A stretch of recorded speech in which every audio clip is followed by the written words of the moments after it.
thanks for inviting me to speak, and to both the AAP and the AANEM for the invitation. I'm happy to be representing neuromuscular and electrodiagnostic medicine.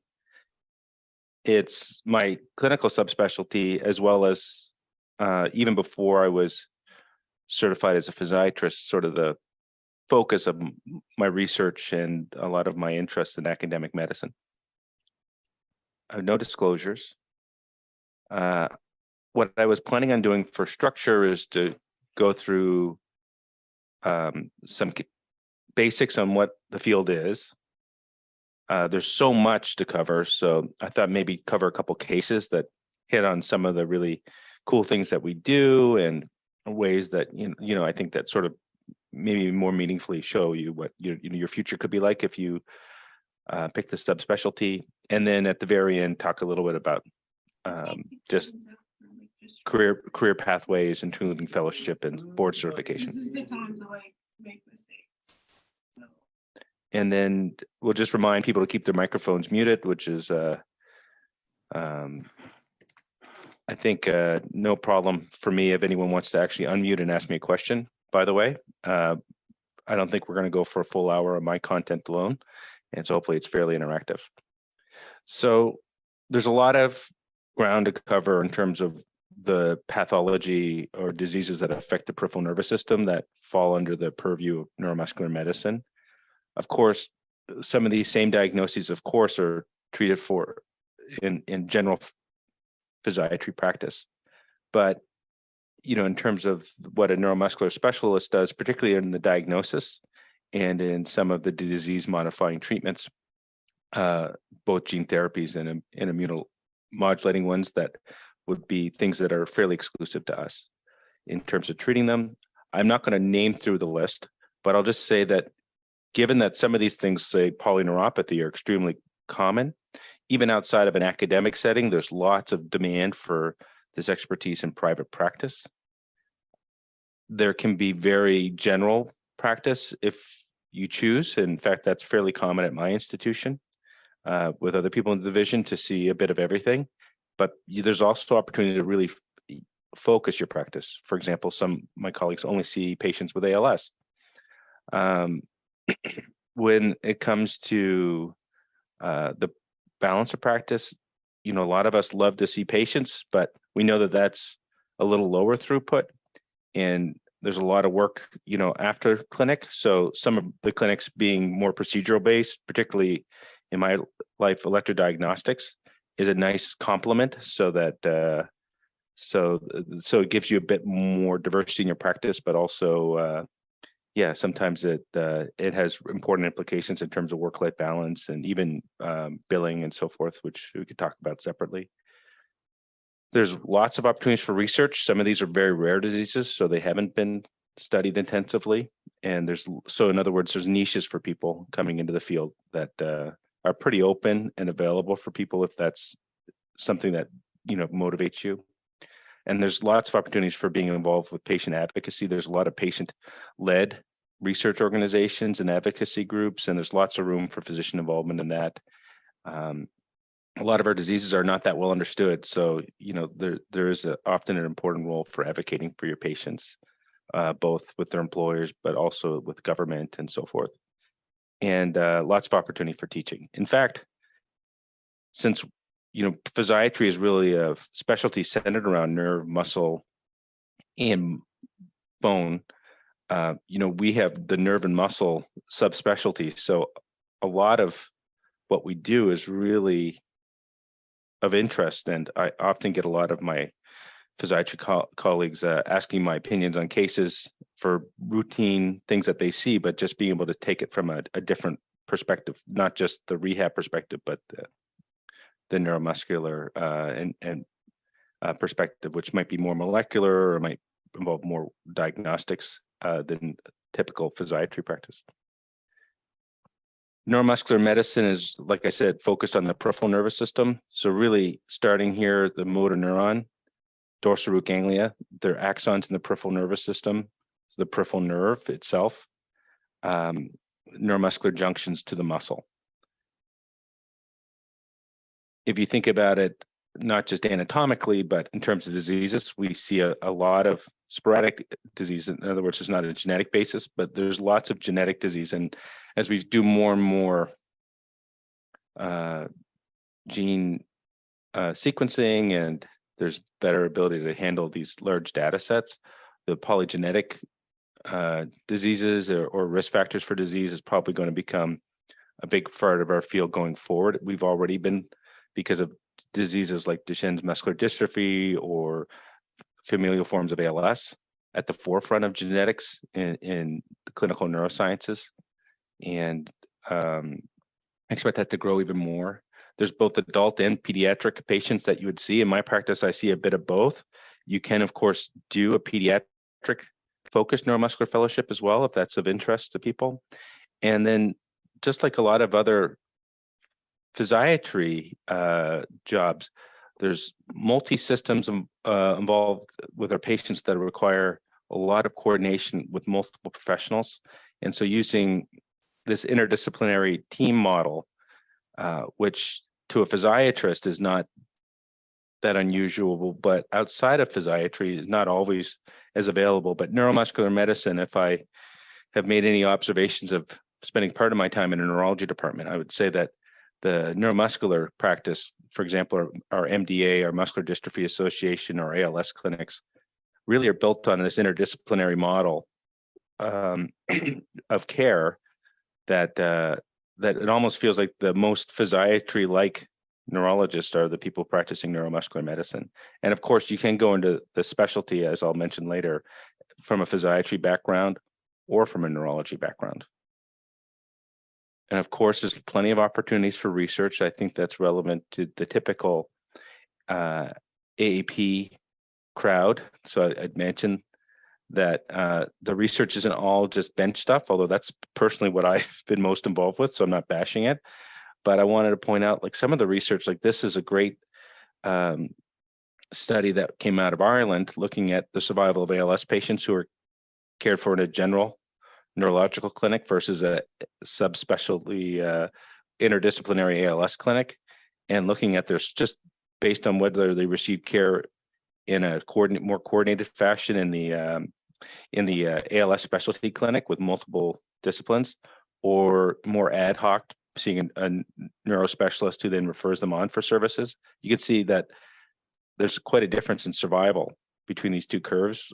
So one of the most potent interventions that we've had, even before some of the newer medications became available to slow ALS, has been this interdisciplinary model.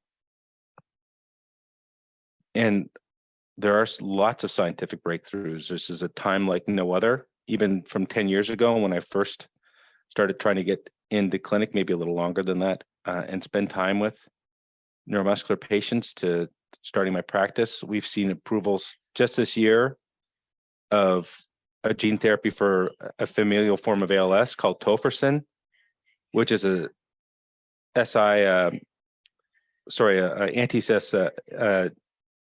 therapy that knocks down the mutant form of SOD1's function in order to slow the disease progression and potentially the first of its kind disease modifying therapy for ALS for targeted to a gene. And then a few years ago, and since then, there's been a number of gene therapy treatments become available for another disease like ALS, except in the pediatric population. It's not exactly the same disease. It's called spinal muscular atrophy. And that's been a real amazing treatment, because this is a disease where ordinarily children wouldn't meet many of their key milestones in motor development. And not only were they able to accomplish those milestones, we really seem to be able to halt progression of that disease with some of the current therapies there. Although they're not perfect, it's been like night and day, from a disease that was largely fatal to one being managed with this gene therapy. So being involved with research and seeing it come to leading those like really important clinically relevant outcomes is very possible in this field. What is electrodiagnostic medicine? They're often very intertwined, although I will point out that for even though neuromuscular medicine's only been available as a PM&R route for subspecialization since 2008, electrodiagnostic medicine, in terms of being able to have a certification and practice electrodiagnostic, has been available for much longer. And the nice thing about a physiatry background, although some neurologists will also do, of course, EMGs, but physiatry residents get exposed to a high volume of EMG that's required during their training years as residents. Whereas in general, for a neurologist to practice in electrodiagnostics, it requires a fellowship.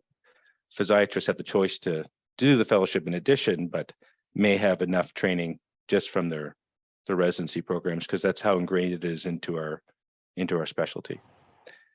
It concerns specifically the electrophysiological studies of nerve and muscle. And although, it doesn't always give you the exact diagnosis, it's crucial to the diagnosis of many neuromuscular diseases.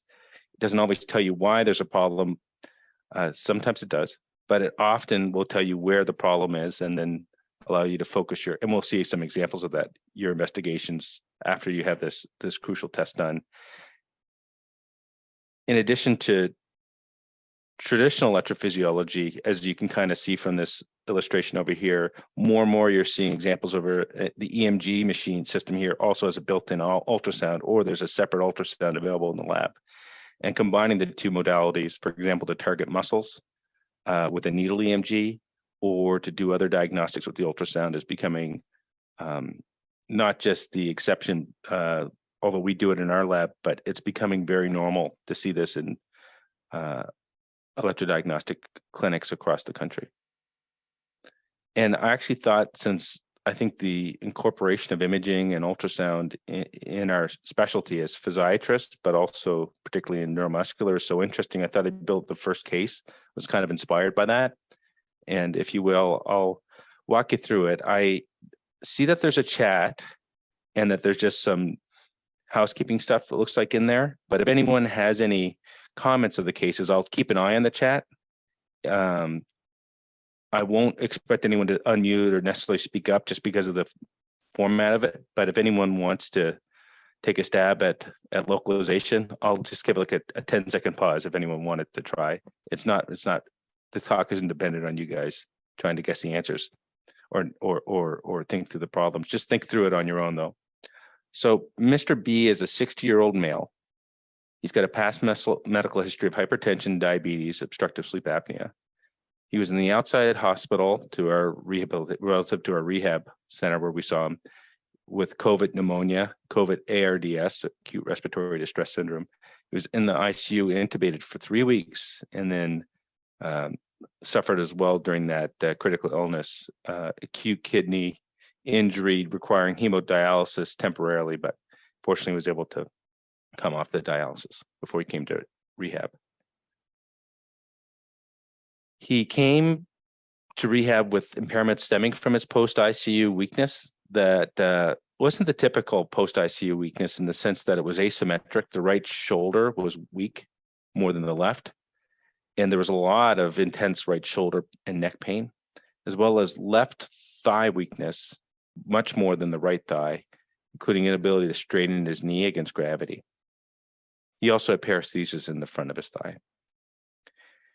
He was going to, since he was in the inpatient setting, and because of this time, this was in 2020 when we saw him, before he came to our hospital, getting an inpatient EMG wasn't possible at most acute centers because of the restrictions in the EMG labs at the time. There was a shortage of PPE. People just weren't doing the tests. So these problems lingered on while he was at an inpatient, and we decided to investigate it further in the rehab setting. And this was the case for most of our inpatients who came post COVID ICU in the early days, is that a lot of the workups were incomplete because of the issues around early in the pandemic. So when we examined him, he had 2 visits. The first visit was focused on the legs. And so I'm going to show you the exam of his lower extremities. You could see that his most severe motor deficits were on the left anterior thigh, as well as the lower leg here, the anterior and posterior lower leg. He also had sensation deficits, including to the inside of the anterior lower leg, as well as on the right lateral thigh. So the lower extremity EMG was done. So right around here is where I typically ask one of our residents who are on rotation to give me their differential. But for you guys, I'll even give you the electrophysiological results.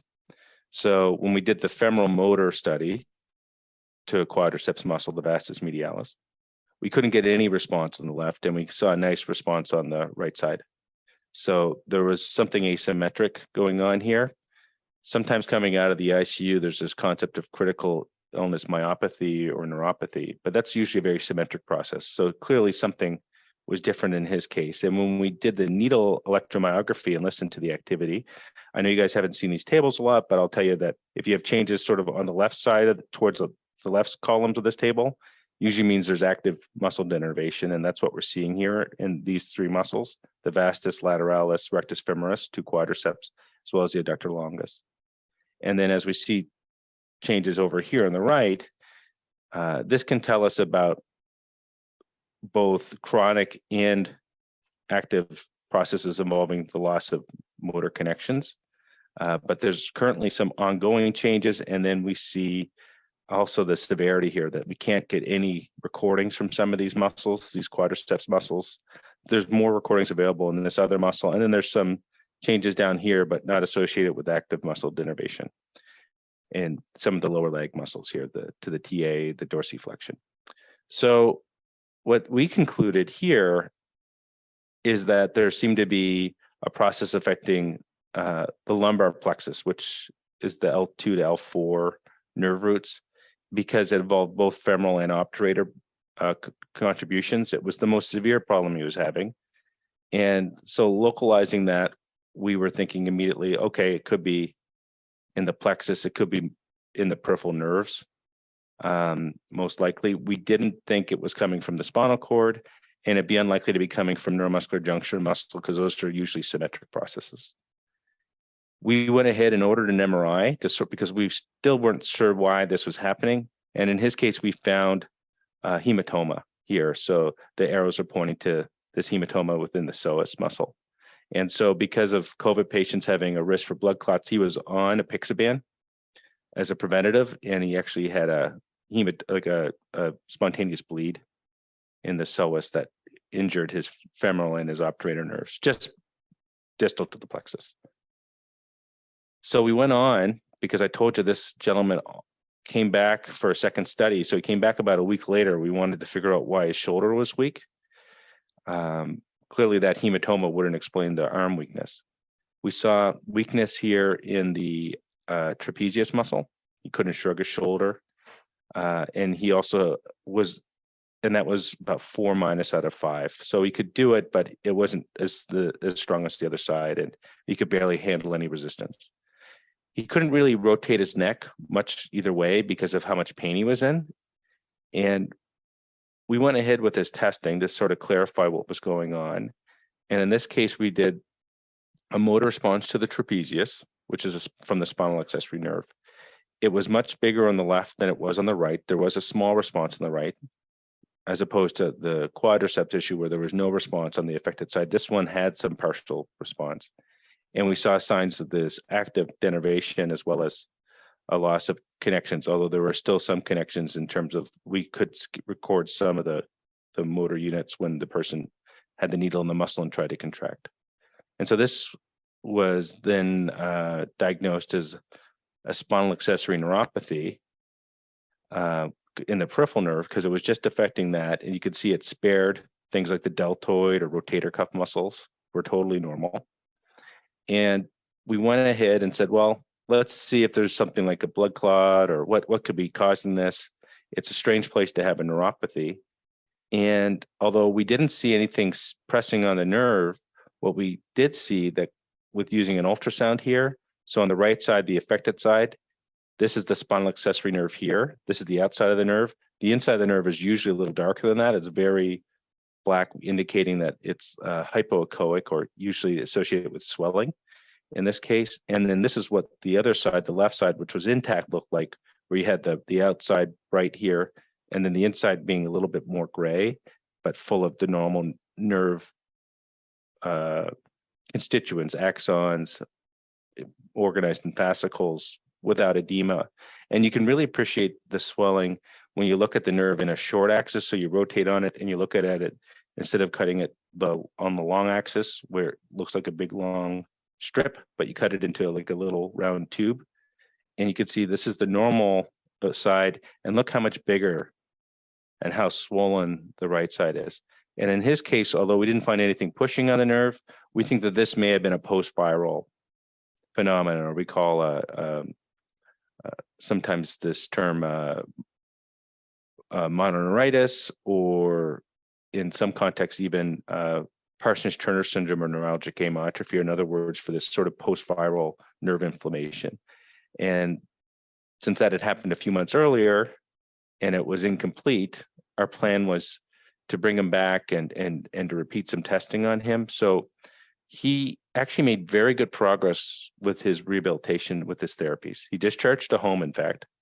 He did have still some generalized weakness from being so ill. He had to ambulate with a rolling walker in the community, but he was able to get by with just a cane in the house. He had ankle foot orthotics for his foot drop, particularly on the left side where it was much weaker. And then he saw one of our peripheral nerve surgeons, a plastic surgeon, who, because of the fact that we try to give these people some time to recover on their own. So we wanted to take them out to about 6 months before we decided if we were going to try to do any nerve reconstruction or surgery for him. And what happened was, because that's sort of where we get the best outcomes, and we give people as much time to recover as possible. But we noticed with the repeat testing that he was actually doing better. Some of the connections were firing better. We were able to get a response now on each of the muscles that was a bit bigger. So we just kept rehabilitating him and saved him a surgery, and he did extremely well after this. So we've done, speaking of earlier, the opportunity for innovation, with COVID hitting us in a way that was really couldn't have been anticipated back in 2020, there was a lot of opportunities for discovery.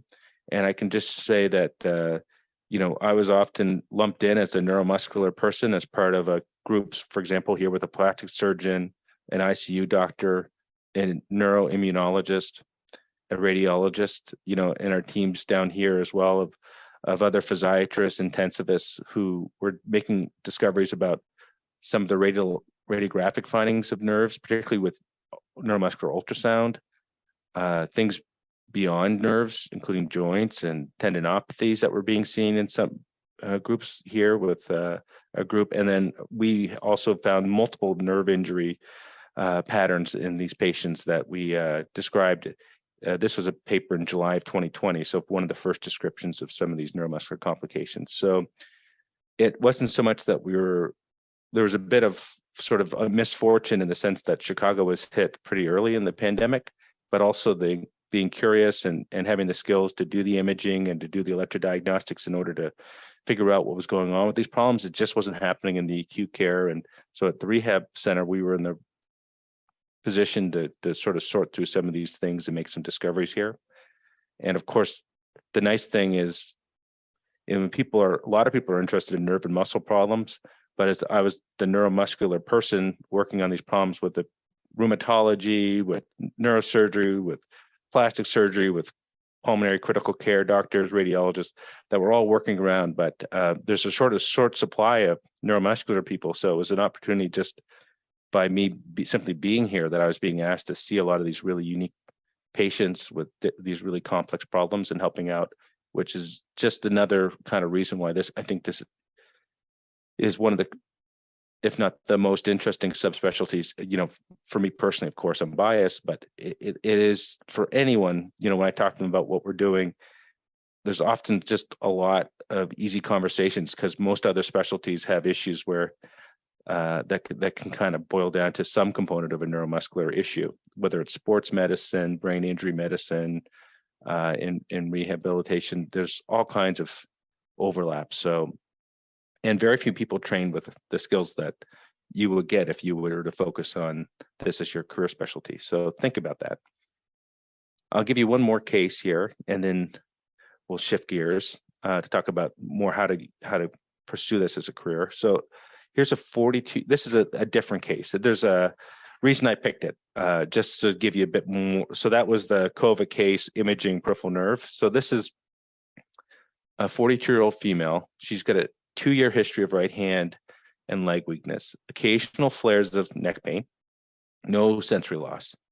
So she had an EMG done, and we'll just get to it, right? That's that's going to be we're when it's a neuromuscular case, we almost always get an EMG. So and this table, you can just see the main take home here. A lot of muscles were tested.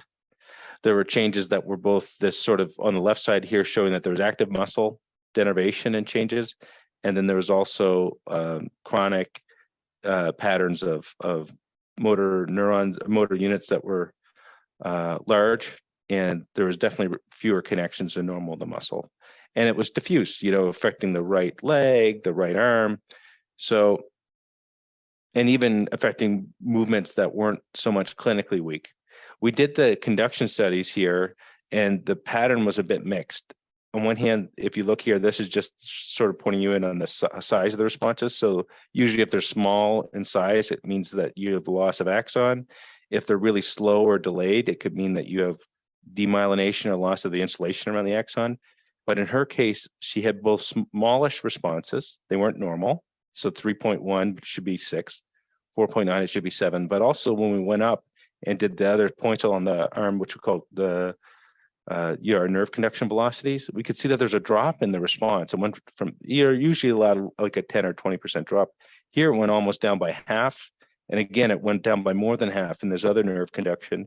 So this raised the question of potential conduction block. So there, and there's this other lab finding for this antibody, which can be associated with a immune-mediated disease that causes demyelination of nerve. So we don't really have a clear diagnosis, but we know what we need to start thinking about here, because a pattern like this could be like something as severe as ALS, which is over here on the spectrum, but when someone has no sensory loss, but they have weakness. But it could also, we were almost hopeful that it could be this other condition called MMN, or multifocal motor neuropathy, because that is immune neuropathy that can potentially be treated, whereas ALS or even reversed. But with ALS, we generally can't. We can slow the progression, but we can't stop it. So it's a really important distinction. And so many of you may not have heard of MMN before, or multifocal motor neuropathy, but it's really these GM1 antibodies go after these ganglioside antibodies that can be associated with things like also that you may have heard of, like Guillain-Barré syndrome, or more chronic conditions like chronic inflammatory demyelinating polyneuropathy, or this motor only, which is a rare condition, multifocal motor, basically attack these nodes and these parts of the nerve where of these myelinated axons, and causes destruction of these sites and leading to demyelination.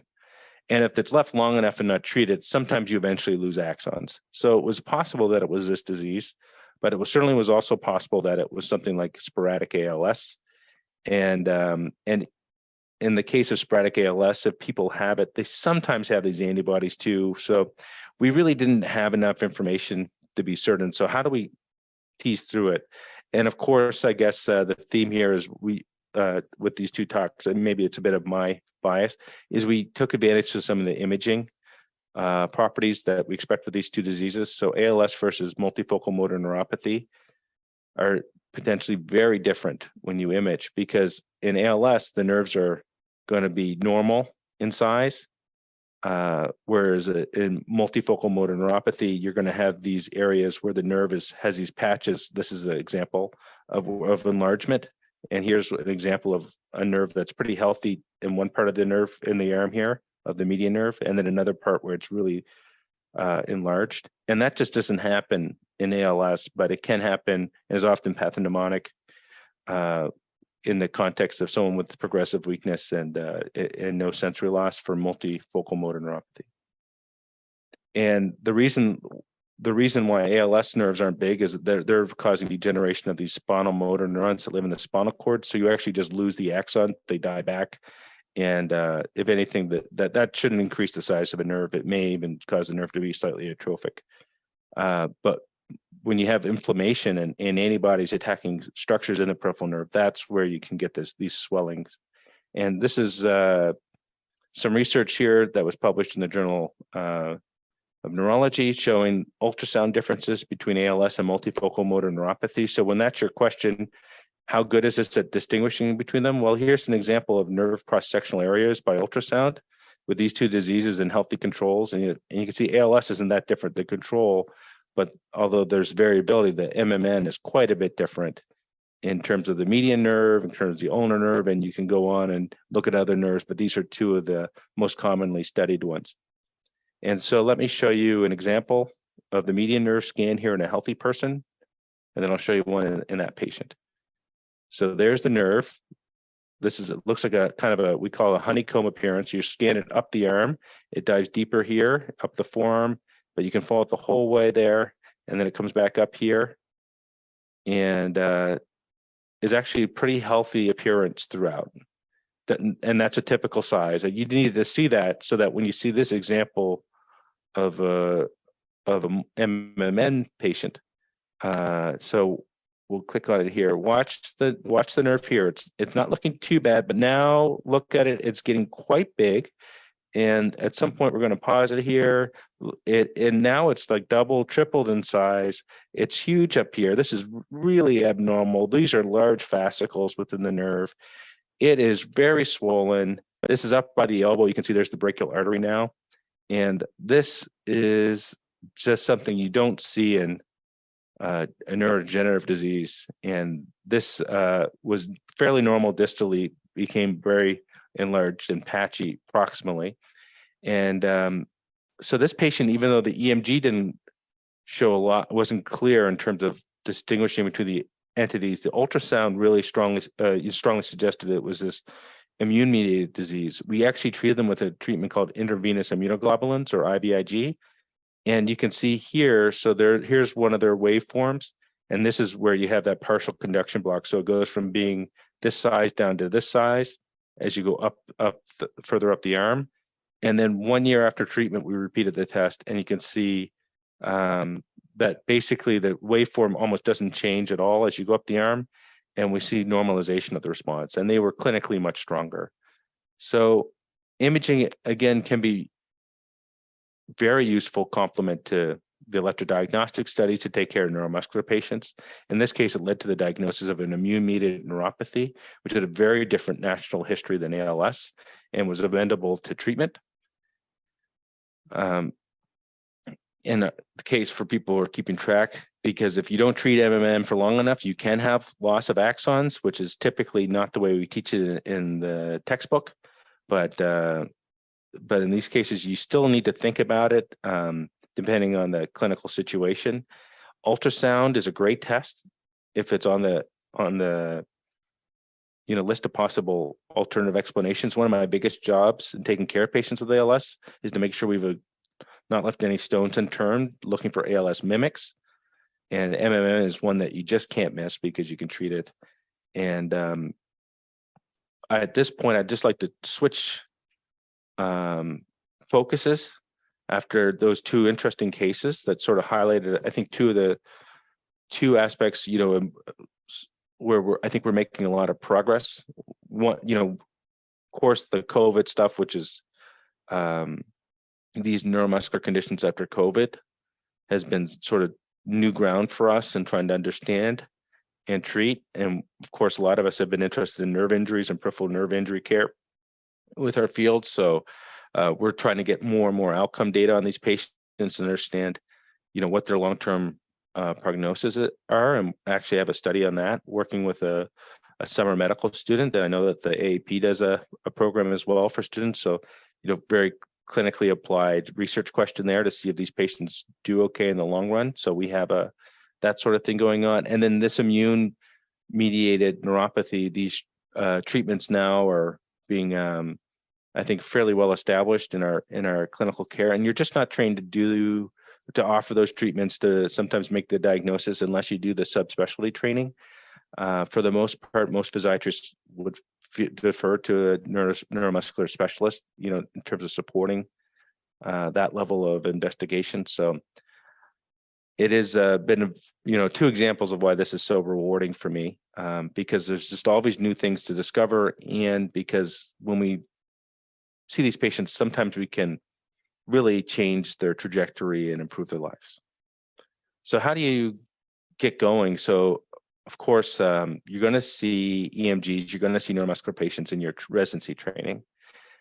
But in your third year of residency, if you're going to go down this pathway, which is earlier than some of the other PM&R fellowships, what you need to know is that most of the fellowships now are going through a portal, which is a recent thing over the last few years. Didn't even exist. I think this has maybe been about 5 years now. So for most of us, we haven't been only on the side of the portal in terms of assessing applicants and not being one. In the old days, it was a little bit less coordinated, and you're sort of doing a bunch of one-off applications. And so here's where you can get up to the portal on the AAM website. And if you want to do some snooping just to see what the lay of the land is, there's lots of neat information there. So for example, it'll list a bunch of programs. I just picked a section of it here, and you can see that you'll pick up that some of the programs are ACGME accredited, some of them are not accredited. Some of them will have matched or will have multiple fellowship positions, and other ones will have just one. Or in the case of this one or two fellowships. It has 2 adult fellowships, 1 pediatric fellowship, I believe. And then you can see that it'll tell you if they consider applicants from a neurology background or a PM&R background. In some cases, it's just neurology. For example, this program here was just considering neurology applicants. Most of them consider both now. That wasn't always the case either. So that's a great resource. If you go to the AB PM&R, you can see that the process for getting certified it's only been a specialty that has PM&R certification to the AB PM&R since 2008. There's a number of people who grandfathered in, but since then you needed to complete a fellowship in order to sit for the test. You can do it every other year currently at one of the Pearson testing centers, which I'm sure you're familiar with for some of the other tests you may have written up to this point. And because it's a interdisciplinary specialty, so you can do neurology or PM&R background, AB PM&R co-sponsors the certification, but it's actually the content of the exam is determined by the AB PN, so the neurology board. And they're involved also with the scoring and the analysis, which is a 4-hour test, with 220 questions, so no in-person exam. With the electrodiagnostics certification, that you go through the American Board of Electrodiagnostic Medicine. You don't need to have the certification to practice EMG or electrodiagnostics, but there are a number of reasons to consider it. One is that it's the most, I think, rigorous and comprehensive exam that's available. It's certainly indicative for like the lab that you're working in terms of the certain speaks to the quality or like standards of the lab. And certainly if you're at a major academic center versus if you're in private practice, if you're in a private practice laboratory, I think in order to compete for referrals, it may give you a heads up. If you're often at a large academic hospital, you will probably get referrals either way, but it's even more important for the practitioner so that you feel comfortable, so that you've done and seen a lot of even the rare diseases that we see, which we might only see a few times a year, and are just as up to date as possible. Physicians with the certification have to complete a certain number of studies, which you would complete part of it during your training and then part of it as a clinical experience after you've completed your residency. which is ordinarily less of an issue for a PM&R resident to get that during the residency program, but the post-graduation experience, you'll have to figure out either with your first employer to make sure there's some mentorship or do a fellowship to meet those requirements. This test is done every year, and in the last number of years, there's become an additional bonus test to the ABEM for a neuromuscular ultrasound certificate that you can also add on. Currently, the area of like incorporating more point of care ultrasound, I'm on the committee for our hospital system, is still a little bit of patchwork. So the ABEM is taking the leadership there to have a certification program. For me, it was really crucial to have this certificate in order to get privileges at my hospital, although that may vary quite a bit depending on where you're looking to work. But I anticipate in the future that there's going to be more rules surrounding who gets to do what with the point of care ultrasound. It's really a changing landscape. So we do a lot, like there's a small group of us, there's not as many physiatrists with this subspecialty training in neuromuscular medicine. There's lots of us with electrodiagnostic medicine, but particularly for the neuromuscular people, if you want to know more about what it is like to work in this field, other than, most of us started off just thinking it was really interesting, and the patients and the diagnostics and ability to make these big changes in terms of the management and quality of life things that are possible with some of the new treatments and interdisciplinary care. Most of us get started for that reason, but really thinking about what it's like to have a job, I encourage you to take a look at some of the work we've done. So this was me and Dr. Rad had done for the AAP PM&R meeting. AAP, if I'd be happy to put on a session at their meeting if invited. And we have now, because the AAP PM&R or the AAP PM&R one's behind a paywall, we actually have this similar session that we did with a big group of doctors, physiatrists from across the country, talking about career paths, including people who are in the midst of training, who just were early and late practice in terms of faculty. And you can access it for free from the AANEM website. And I just put like a tiny URL here if you want to get there, or you can just search it. And again, you don't have to pay to access this one. And it gives you a really sort of lengthy discussion, hearing from a lot of different perspectives about how they've made this work. Not everyone there is board certified in neuromuscular, and that was intentional because neuromuscular and electrodiagnostic medicine are very intertwined, and it's becoming, I think, a growing subspecialty in physiatry. The neuromuscular had been dominated by neurology for many years, but I think we offer something really unique with our ability to lead with things like ultrasound and interdisciplinary care. So the field really benefits from having more physiatrists.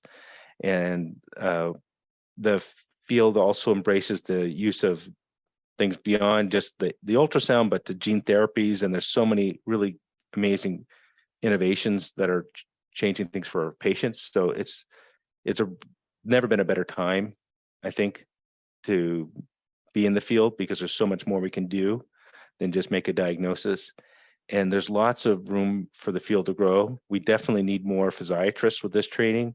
And this is a great time to think about it, I guess, from a standpoint of your training, because you're looking for fields where after you complete the subspecialty training, that you get to have a great job, and there's lots of jobs available to be had. And this one, I would tick both of those boxes. I'd like to acknowledge, my lab does a lot of research, so I'd like to always acknowledge people who support the research I do, including some of the work I showed you on the COVID neuropathy issue. Of course, the Association of Academic Physiatrists, who run this fantastic program that I think, I'm really grateful to be connected to, because you guys, reaching out to you guys has been a real passion for me, so that you don't have to work as hard to find out the information about my subspecialty. I felt like I had to do a lot of legwork because it just wasn't a good way to hear about it. Unless you have someone local who's doing it, you really need to seek out mentorship elsewhere. So it's becoming easier to find information. And of course, the AANEM for putting our previous session online for you guys to hear about, but also for inviting me to represent the field at this session. So with that said, we've got a good amount of time, a little over 10 minutes. for taking any questions, any discussion. Oh, and I had one more slide with my contact. I'll put it up there. Sorry, everyone. All right. Yeah, so there's my email if you want to jot it down, if you're more comfortable emailing. I'm on Twitter as well. You can reach out that way if you prefer. And again, I'm happy to answer questions in the chat or have people unmute and chat a little bit more.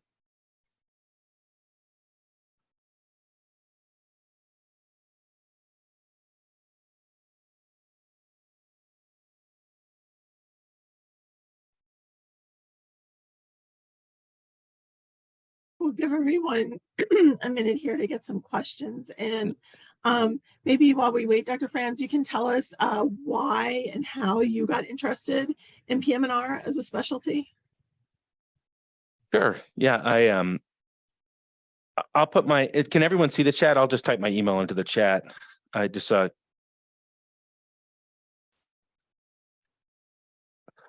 it's in the chat. I think everyone can see that now. So yeah, I'm happy because I know it's like what you have 50, 60 people here. So it's sometimes a little nerve-wracking speaking up. Why I got interested in physiatry. So my main interest going into college was sports. Like I wanted to be a sports trainer, athletics. And at some point during my undergrad, I did my undergrad in kinesiology. I sort of switched gears from wanting to work with athletes as much as being really interested in people with disabilities. I took an advanced course about gait abnormalities and cerebral palsy. I worked with actually at that time a young boy, and he's now a young man with cerebral palsy on his home exercise programs through the summers. And yeah, that was once I realized sort of the goals and needs for someone who was working out for that reason and training for that reason, I thought that was maybe more interesting or greater motivation for me than just being a sports trainer. So I was lucky. I met a physiatrist during my last year of undergrad. He wasn't my research supervisor, but he worked with him, and he gave me advice on my honors research, and that's when I started understanding. At least I knew what the specialty was, and that's often the hardest thing, even for people in medical school, is to realize that the specialty exists and find a person or a contact to explore it with, because it's not obvious how to get involved or how to find those opportunities, and so you can't really know what you don't know. So those were some of the key moments for me. I think I see a few questions coming in now. So regarding MMN, what is the general treatment course? Does the patient need only one course, or do they need maintenance? Yeah, so with MMN, usually people need to stay on a maintenance therapy. There's a few options, but say with the a lot of the patients respond well to IVIG or intermediate some immunoglobulin. So the typical course would be to get a loading dose and then followed up with about an infusion every 3 weeks. And there are other options to treat it as well, but I think that one is one of the more common ones out there. And occasionally, if you have someone who's not responding as well, you can look into other options. Plasmapheresis comes up, and then there's other B cell mediated therapies that might be considered. Although for me, everyone I've treated with it there's not that most common disease has responded to IVIG. So the questions are really coming in now. So this is good. For the first patient case, if they had a unilateral accessory nerve, had not improved by the 6 months mark, how could surgery have been utilized? Yeah, that's a great question. So there is this with immune-mediated neuritis, things like Parsonage-Turner syndrome, if you've heard of that, which is like a form of brachial neuritis that's often triggered by virus, or this mononeuritis. There's one school of thought. Now, when we imaged it, it looked like one big thickened tube, but there is a school of thought, especially if it's supported by imaging, that these patients can have almost like these hourglass deformities or these twists, in the nerve that can form after the inflammation ends. It can kind of heal with some nerve torsion. And there's some groups that are really advocating for doing neurolysis, which means basically you go in and you dissect the outer portion of the nerve. You don't cut into the nerve to see if you can address the torsion, and then actually the nerve may, because you can essentially have a barrier to remyelination as well as for axon regeneration to occur through it. We didn't see that. That's one reason why we do image a lot of these patients, is we do look for any sort of structural issues. For example, the hematoma was not big enough at that point when we saw this person. It was chronic to be worth going after, but we've had other people where the hematoma was still having clear mass effect, and you needed to go in there and address that lesion because the nerve isn't going to heal through it. I think that may answer your question. There are options for nerve transfers as well, which is another thing to think about. Although we usually don't love to do a nerve transfer for certain muscles that are either really close, like, if something's close to the neck, generally speaking, if there's neuritis and we give it time, the axons usually get there because they grow about an inch a month.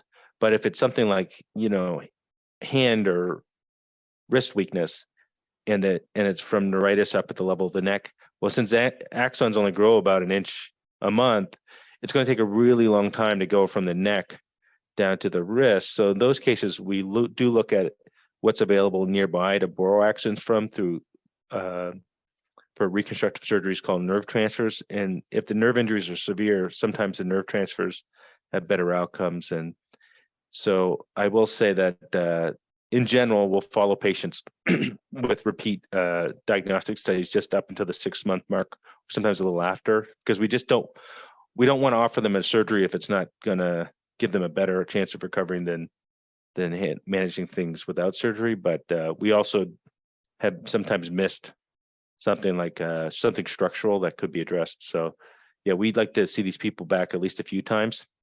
And if we see them 2 or 3 years later, there's usually not as much that can be done. So that's been the way that we manage things. I think that you'll see a lot of treatment algorithms that vary, but often sort of center on that principle of how you surveil it, surveil people for the first 6 months or so, because there's old literature saying that outcomes are really poor if you do nerve surgery after the 6-month mark.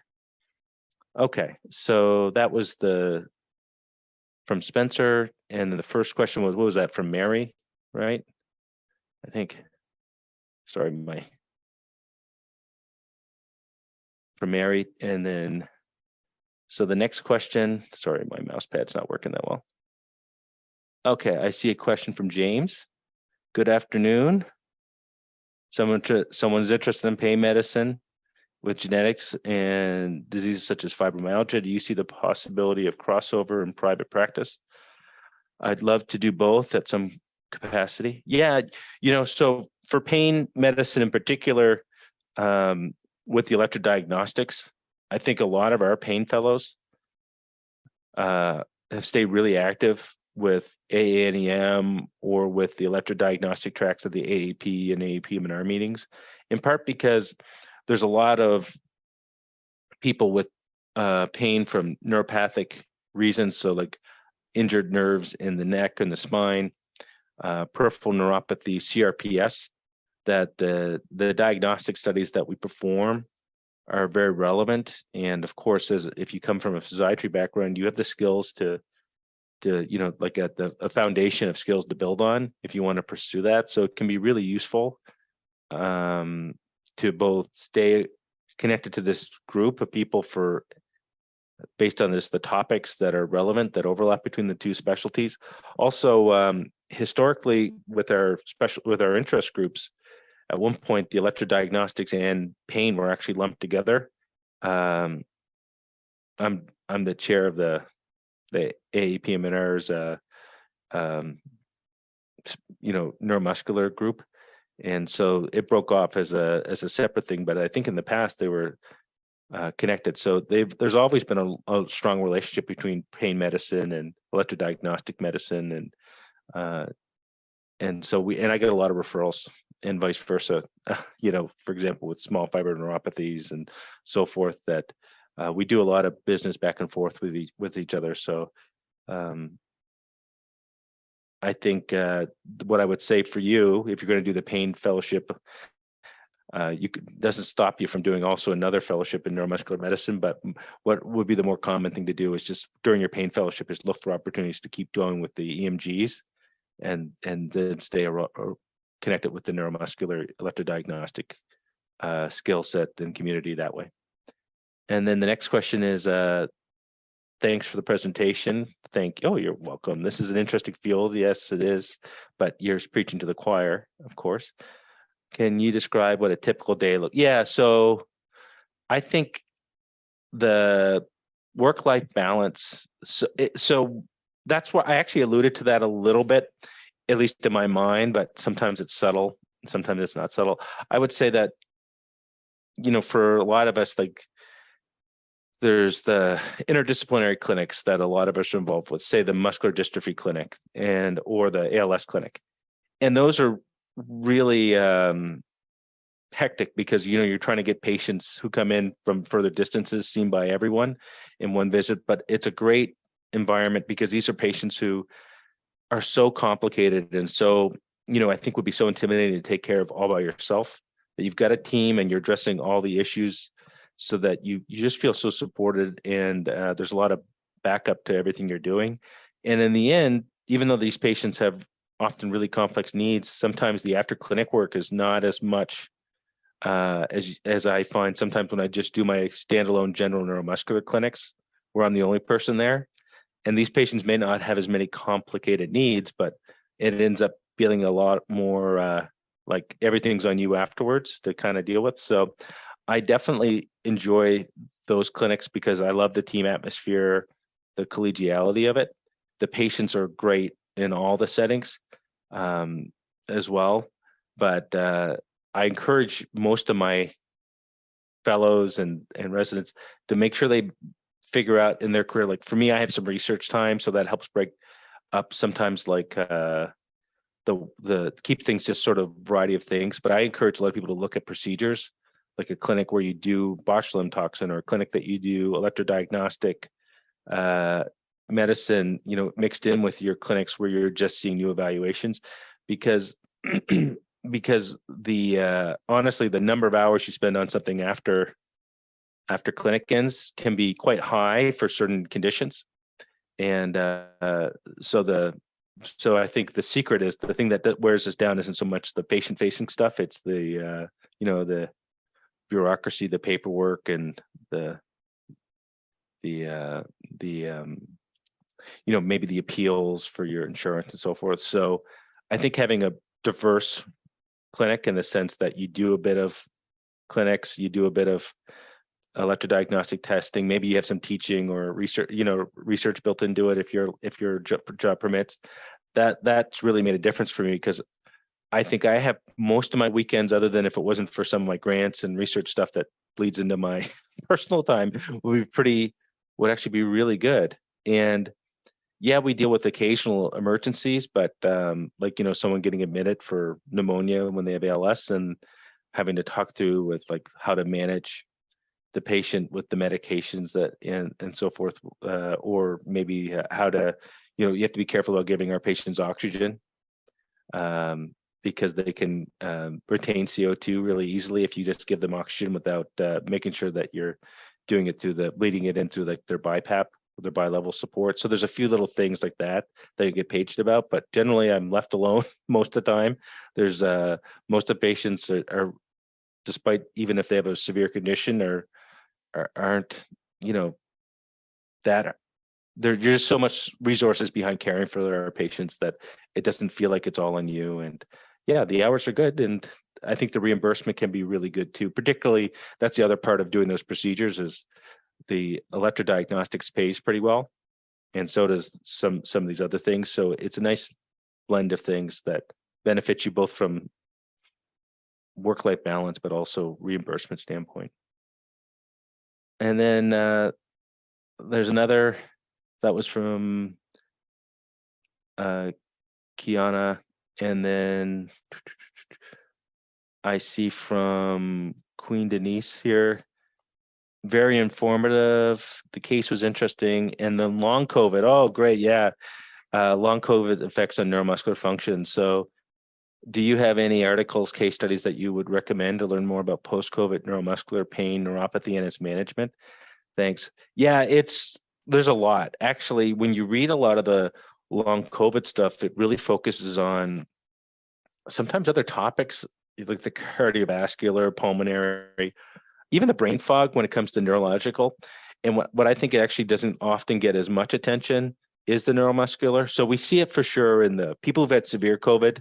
Their neuromuscular symptoms are often some of the things that will keep bringing them back into the rehab clinic, post ICU syndrome or PICS is a thing even before COVID. And certainly the COVID patients with longer times in the hospital, longer times on ventilators, they have it worse than I think than typical, on average, but it may be proportionate to how severe their illness is. Then there's that other group. So reading about post-ICU syndrome and PICS and understanding a little bit more about critical illness, neuropathy, and myopathy, a lot of the neuritis, mononeuritis, multiplex, or some of these weird inflammatory myopathy, these are very much like rare cases. But the post-ICU weakness from neuropathy, myopathy, or both, that is pretty prevalent. 10% of the patients who come out of our rehab center have it. So after COVID illness. So then there's the people who weren't hospitalized, and there's a lot of neuromuscular issues that can at least get considered. One of the most common things, I think, when you look at it, is the brain fog, is the fatigue, is the are some of the pulmonary issues, but is also the paresthesias. And so one of the areas that's been really neat, and you can take a look at, I think it's out of the group in Boston, Oaklander, who's done some work on immune-mediated neuropathy associated with viral illnesses, including post-COVID. You can take a look at that post-COVID small fiber neuropathy, which can happen in people who had milder disease, is a neat one. But we've investigated people as well who have those symptoms with skin biopsies and other things to look into what's the cause of it. And there's certainly a number of them that don't seem to have any detectable small fiber degeneration, but seem to have those symptoms, those paresthesias, those symptoms that might suggest that there is some sort of dysfunction in the peripheral nervous system. And in that area, I think, some people like Igor Koralnik out of Northwestern has done a lot of reviews and stuff on neurological symptoms after COVID. But if you want to get a sense of the landscape and how common these things are, I think I encourage you to take a look at his work. And there are some journals like Muscle and Nerve, or the Journal of the Peripheral Nervous System that I think would really be focusing on like COVID sequelae that are relevant to the peripheral nervous system. And it's been a big topic at our meetings, just like at the AAP meeting or any of these meetings in rehabilitation and neuromuscular medicine. There's always good sessions on it. So there's a number of different sources to look into. There's definitely some zebras that get published because they're interesting cases. But I think start with one of those review articles and get a sense of like what are the most common symptoms, and then take it from there in terms of your thinking. And there's, I think, if anything, there's a bit of COVID fatigue from the academics as well. Like there's a lot of papers coming out describing some of the new things, and now the work is getting a little bit harder because the follow through on terms of really doing the detailed investigations in terms of the why, rather than just sort of describing what happened, is one, there's a lot of money going in that's available to support this research. So hopefully we can address some of those things. It's hard to do, like my lab does preclinical models, but it's hard to do COVID research in preclinical models without dealing with live virus or something like that, which becomes a whole biosafety thing. So we've been a little hesitant to pursue it. But that's probably what I would do, is just start with one of those reviews. Koralnik, I'll type his name in the chat, is a good person to take a look at in terms of just describing in both the inpatient and outpatient setting the incidence of some of these neurological symptoms, and then kind of expand your search from there. Well, And then I see from Mingdong, thank you. Could you elaborate a little bit more on different roles neurologists and physiatrists play in neuromuscular medicine? So I will emphasize that I think neurologists and physiatrists, although we have a different background, when you've done a fellowship in neuromuscular medicine and when you're certified, in realistically, we should be able to all do the same stuff. Well, one of the key differences may be like in terms of more practical things, like if you're looking for a job for a neuromuscular division, they're often embedded in academic centers in neurology. So you will have to often make those connections. For me, my division was really supportive of me taking a part of my job in the neuromuscular division, even though it was outside of PM&R, it was in neurology. And that was really key for me. Just getting a job in a neurology department as a physiatrist can be problematic if you have to take general neurology call, just like it would be hard for a neurologist to take a job at a rehabilitation hospital and then cover, amputee services or general rehab. So that can be a bit of a thing, but in theory, once you get a job, you shouldn't feel like just because you have a physiatry background, there's things that, in the neuromuscular discipline that you wouldn't be qualified to do. Most of the programs, except for I think one, are based in neurology departments. So physiatry residents go into, accredited programs in the neurology division, and you get the same training and it's the same exam. So the skill sets are very equivalent. Of course, there's things that just change, from your background that, it might influence the way that you handle things. I know I still get a lot of my neurology partners asking me questions about, how to order, what types of therapies to order for back pain or, in terms of orthotics and stuff like that, or technology center stuff related to, the eye control devices and stuff like that, that I'll often be a bridge for them in terms of sorting out some of that stuff because of my background. So, that does happen, but the way of thinking about it is that, the field, although there are more neurologists that have on average in the with this certification and who fill in these slots currently, if anything, there's just more of a niche because as physiatrists, when you're getting hired by a PM&R department, chances are they don't have many people like you with this training. So it can be something you can use to sell yourself and set yourself apart from other people. So long answer. I love all the discussion though. And obviously I'm biased. This is what I do. I don't regret it. And I love doing it. So it's good to listen to some of the discussions. Like I pointed to you on that panel discussion on the AANEM website. You hear a lot of different perspectives, not necessarily negative ones so much because I think everyone was pretty passionate, but just about how they, different ways to set yourself on your, journey towards your own practice. Because there's a lot of variation in terms of what our jobs look like, depending on what our interests are. So great. All right. Amy, I think I might have set a world record here for the length of my seminar, right? I just went over, but I love the questions. I was really grateful that there was questions from the audience and that's so many okay. people attended. I appreciate you taking all those questions, and thanks everyone for hanging around with us for a little bit extra time. I will be posting this recording on the Google Classroom, and I'm also going to be sharing it with AANEM so they can post it on their website as well, so we can get it out there for everybody. And I will see you all tomorrow. We're doing sports medicine tomorrow, so that will be the topic then, and then we have another discussion session on Thursday. So thanks everyone. Thanks again, Dr. Franz. This was great. I really appreciate it. Have a great day, everybody. Thanks everyone.